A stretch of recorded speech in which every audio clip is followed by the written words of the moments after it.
All right, man. Joining me today is Blake Murphy from The Athletic and former editor emeritus man at RR. Now he plies his trade at The Athletic, and he wrote two articles over the last little bit, very detailed, the annual salary cap review of the Raptors. And then, Blake, you also had an article dedicated specifically to Fred VanVleet. And the question, which is on a lot of people's mind, which is really, can the Raptors afford to pay VanVleet what he deserves on the market, while at the same time being in play for Giannis in 2021? Yeah, And you mentioned specifically one thing. You said there's a needle that needs to be thread. Tell me what that needle is and how do we thread it? yeah. So can is the big word in the way you teed that up. They can.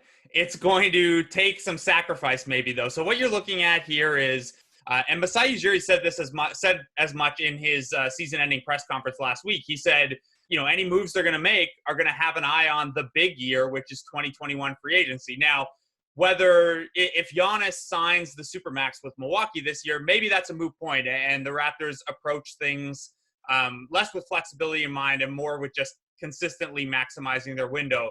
But I think even if you don't think Giannis is very likely to come, flexibility is a good thing to have anyway. We've seen that the Raptors staying good with the ability to pivot when an opportunity comes along can lead you to a championship, and you need flexibility to do that kind of stuff.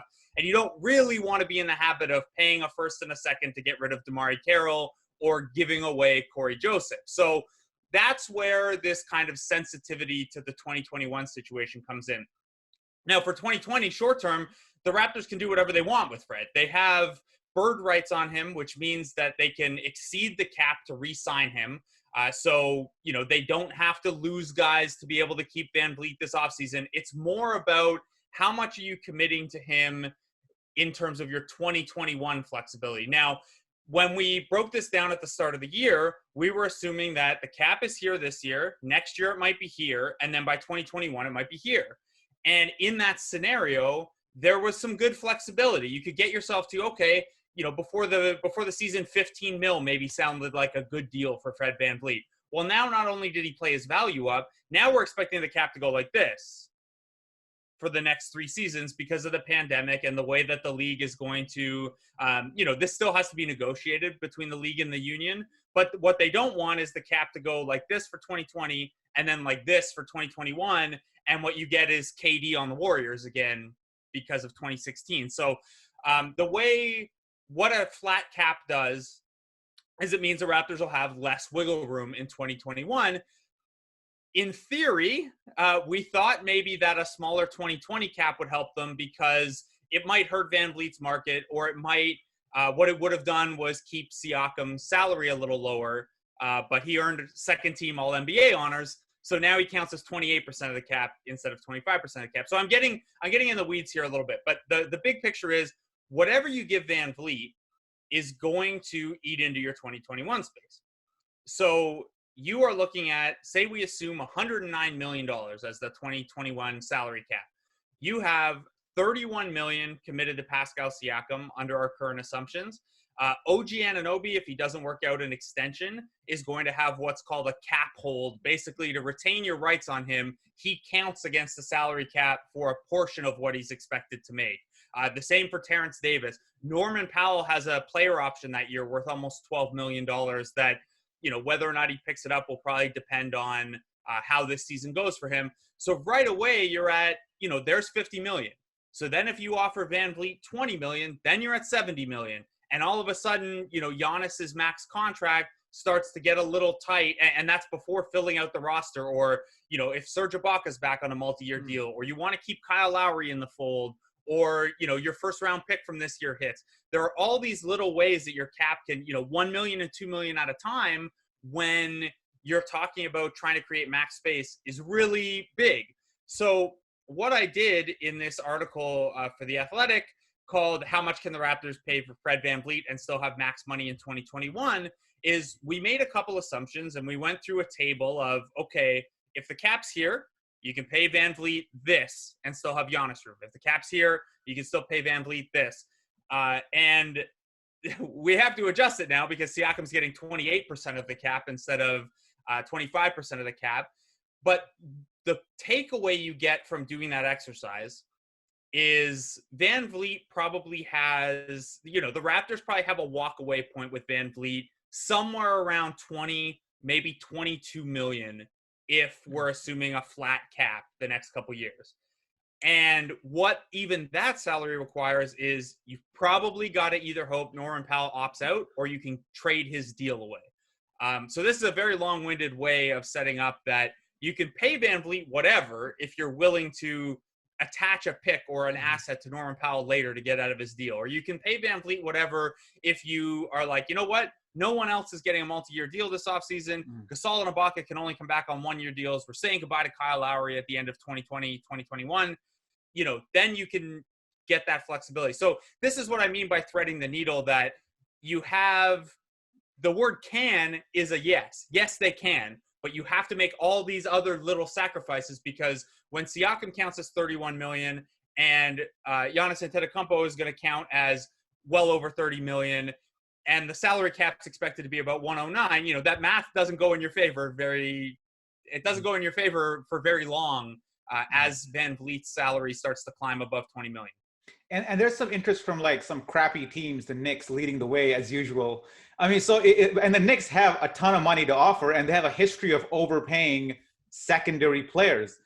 Do you expect the Knicks to come in and just like ruin this for the Raptors, if for nothing else, than just to make up for the Bargnani trade and all the other things that Ujiri has done to them? Yeah, I think, you could see a couple suitors there. And I think New York and Detroit are the big two. I think that both of those teams have cap space. They have a need at point guard.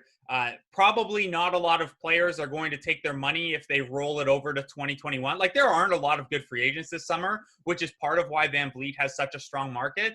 And the teams that do have cap space, like if you're the Pistons and you're like, oh, the 2021 free agent class is so much better, why don't we just like stay flexible and wait? Well, who's taking the Pistons free agent money over a bunch of these other teams, right? Unless you're going to overpay. So for them, especially with the Dwayne Casey connection, as you're trying to like kind of rebuild the culture there, maybe VanVleet makes sense, and maybe you're willing to overpay him because no one else is going to take your money anyway. So the Knicks, the Knicks are a weird one because they always think they're going to get a max guy. Like the Knicks are probably entering this offseason doing the same mental exercise we are with the Raptors, and it's like, oh yeah, the Knicks are like, how much can we pay Fred VanVleet and still get Giannis? And it's like, you're the Knicks. You don't need to worry about it, man. Like worry about chasing Andre Drummond if you really want, or like your 8th power forward or something. Yeah. But yeah, the Knicks and the Pistons are the big ones. And then I think, Phoenix right now projects to only have about 19 million in cap space, but you can always get out of money a little bit if you need to. You can renounce some free agents. You can attach a pick to get rid of a guy. Like part of Golden State's building strategy was paying a pick to get rid of some salary so they could get Iguodala in the first place. So teams will do that, and Phoenix had interest in him in 2018 when he was a free agent, and then blew it on Trevor Ariza for whatever reason. So there are going to be teams, and what it's going to come down to for VanVleet is two things really. It's what dollar amount do you put on being with a team that has invested in you and, a better competitive environment?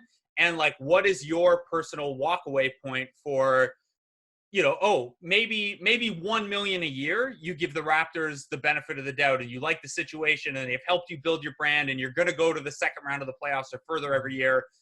But if that number becomes 3 million a year, how do you feel about that? And if it becomes 5 million a year, how do you feel about, like, if the Raptors walkaway point is 20 million, and the Pistons are like, fine, here's 25. You can't say no. Over the 4 years of a contract, that's a lot of money. So that's the stuff that VanVleet's probably juggling. And the Raptors will make the chance to compete a big part of their pitch, right? They're going to lay it out for him. You're a huge part of our culture. You're a huge part of our leadership dynamic. We've invested in you. We've helped, you build the Bet on Yourself brand and pushed your gear and stuff like that. They'll lay all that stuff out. And then what teams like the Pistons and Knicks are going to have to do is like, here's the check.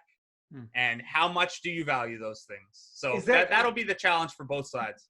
So like two small questions. I get two possibly dumb questions. So the first thing, you already corrected me offline on this one, is that there's no chance of the Raptors like staggering this deal. Like that does not work with free agents. That No, was so the RFA. most with your own free agents, the most the deal is allowed to go up or down year to year is 8% of the first year salary. So if a guy makes $10 million in year one, you can go up or down 800,000 a year. Mm-hmm. So what that means for a VanVleet situation is, the ideal way to structure it, if you're thinking 2021, is like pay him this in year one. It goes down here in year two, and then it comes back here in year three, and then up here for year four. Mm-hmm. But you can only do that at 8% of the deal. So if, say, he signs for 4 years, $80 million, you're talking about a $1.6 million difference kind of year to year, right? It's meaningful, like we laid out. Every extra dollar you can save for 2021 is important. So if you can get VanVleet, higher salary this year, slightly lower next year, and then it goes up, that's better than a flat salary, but it doesn't help you. You're talking a marginal advantage there. You're not talking 25 mil this year, 10 mil next year, 25. The CBA doesn't let you do that.